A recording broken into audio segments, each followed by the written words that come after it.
मेरी बड़ी बहू मेरी मुट्ठी में है, उसी तरह मेरी छोटी बहू भी मेरे इशारे पे नाचे। अरे भगवान, भला इस घर में किसकी हिम्मत है जो तुम्हारे खिलाफ जाने की हिमाकत करे। इस तरह मालती देवी अपने छोटे बेटे की भी शादी कर देती हैं। मालती की छोटी बहू फैशन डिजाइनर का कोर्स करके आई थी। उसका सपना था कि शादी के बाद वो अपना खुद का बुटीक खोले। एक दिन, क्या बात है छोटी, तू तो एक से बढ़कर एक डिजाइन बना लेती है।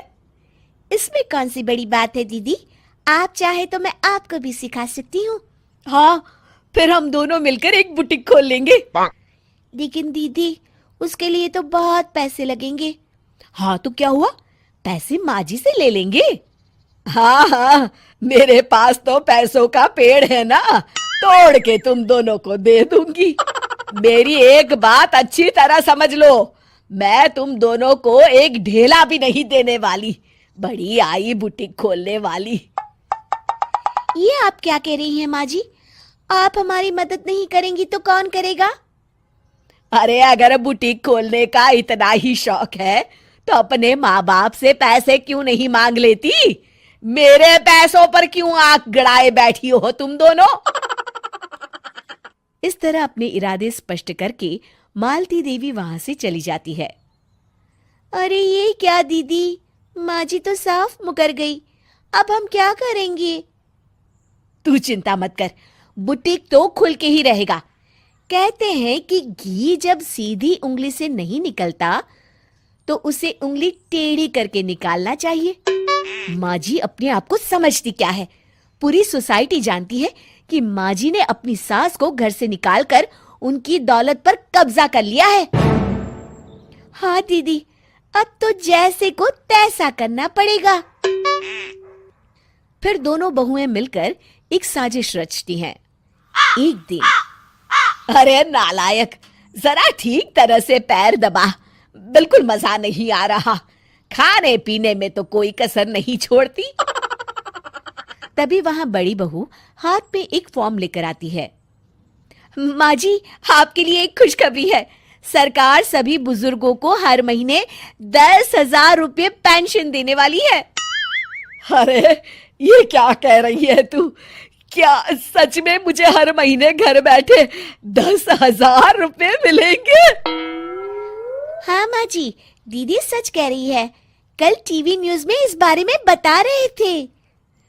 बस आप ये फॉर्म पढ़ के इसे भर दीजिए और अपने दस्तखत कर दीजिए, मैं इन्हें ले जाकर जमा करवा देती हूँ। अरे नालायक, बड़ी कामचोर है तू। इस बुढ़ापे में कहाँ तुम मुझसे फार्म भरवा रही है? खुद ही भर ले, मैं दस्तखत कर देती हूँ। ठीक है माँ जी। फिर बड़ी बहू बड़ी चालाकी से फॉर्म के पन्नों के बीच प्रॉपर्टी के पेपर छिपा कर रख देती है और उन पर मालती देवी के दस्तखत करवा लेती है। कुछ दिनों के बाद मालती देवी अपने पति के साथ 2 दिनों के लिए अपने एक रिश्तेदार के यहाँ जाती है। दूसरी तरफ दोनों बहुएं पूरे घर पर अपना कब्जा कर लेती हैं। मालती देवी जब अपने रिश्तेदार के यहाँ से लौटती हैं, तब अपने कमरे में ताला लगा देख आग बबूला हो जाती है। अरे नालायको, मेरे कमरे में इतना बड़ा ताला किसने लगाया है? माँ जी, ये कमरा तो मैंने अपने बेटे रोहन को दे दिया है और आज से आप बाहर कोने में जो छोटा कमरा बना है ना, वहां रहेंगी।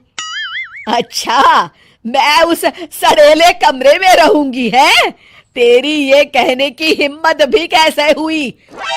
और मेरी इजाजत के बिना मेरा कमरा देने वाली तू होती कौन है? लगता है तू भूल गई, इस घर की मालकिन मैं हूं। तभी वहां छोटी बहू आती है। अरे माँ जी, आप इस घर की मालकिन नहीं हैं। अब इस घर की नई मालकिन हम दोनों बहुएं हैं। ये देखिए, इन प्रॉपर्टी के पेपर पर आप ही के दस्तखत है। अरे भाग्यवान, ये तुमने क्या कर दिया? दस्तखत करने से पहले एक बार ठीक से पढ़ तो लेती। अरे लेकिन मेरी बहुएं मेरे साथ ऐसा कैसे कर सकती है? अरे तो इसमें कौन सी अचरज की बात है? तुमने भी तो अपनी सास को घर से बाहर निकाल दिया था। टूटा फूटा ही सही, शुक्र करो कि इन दोनों ने कम से कम हमें रहने के लिए कमरा तो दिया। तुमने तो अपनी सास को वो भी नहीं दिया था। आज समझ में आया, जैसी करनी वैसी भरनी। चलो अपना सामान उठाओ और चलते हैं।